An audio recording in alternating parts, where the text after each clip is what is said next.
Welcome to Watch of the Week here on Caseback. This is a series of brief reviews and previews of recently introduced timepieces. It's not a commercial, you will hear my unfiltered opinion, my unfiltered reaction, and our guest in this week is... I'm a really big fan of Longines and especially of their heritage line, because there you find the combination of history and sheer beauty. I mean, remember the reissue of their flagship, and then please agree, perfect watch, perfect watch. And then I've seen this watch here and I thought, the watch fits stylistically to Caseback watches, and so I have to cover it, but Let's go over the basic first. Automatic watch with a mono pusher chronograph. Case diameter is 41 millimeters. Stainless steel, 30-minute counter on position 6.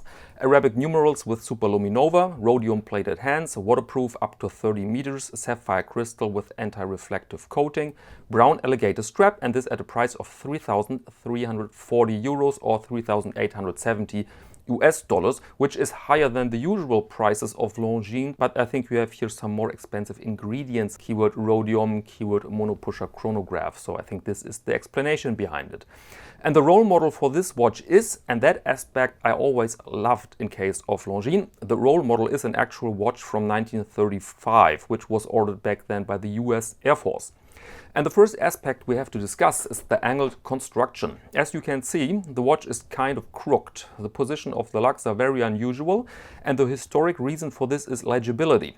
Imagine a pilot in a cockpit with full focus on the mission. He must hold the control yoke firmly, but at the same moment he has to read the time. And also the monopusher chronograph allows full concentration on waypoints and not on how to operate the damn watch.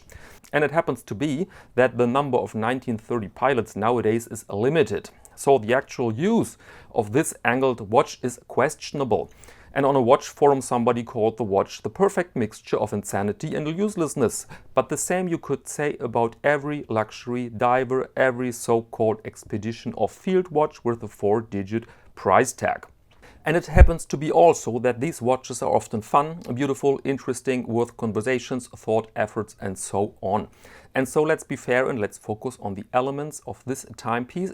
To be frank, the longer I've studied these images here, the more I like the watch. Here we see again this beautiful mixture of high polished steel, a matte black dial, superluminova with this great color called old radium, and a clear white printing. Uncluttered layout, a wonderful font, clear legible with a subtle note of Art Deco in it, cathedral hands to underline the vintagey character of the watch, and this distinctive pusher, which follows the design of the original piece, as you can see here on this drawing. As nearly every Longines, the watch comes with an attractive caseback, the contours of an 30s aircraft. And now let's speak about the date. What were they thinking? What were they thinking? Oh, let's create a beautiful, well-balanced dial. Ready? Good. Looks marvelous. And now please pass me the square punch iron over there. Thanks. Now let's give the dial a proper hit. Voila! A big and brutal window for the date. Let's make it pop. Let's use a white date disc so that everybody can see what we have done from a mile away. And here's the watch on the wrist. Let our model combine a blue sweater with khakis. Looks grim, yes it does, but the watch itself has conquered the place in the heart of Caseback Tim, although he wouldn't mind to review the original one day. Okay, and that's all for now. See you next Monday to Watch of the Week on Caseback.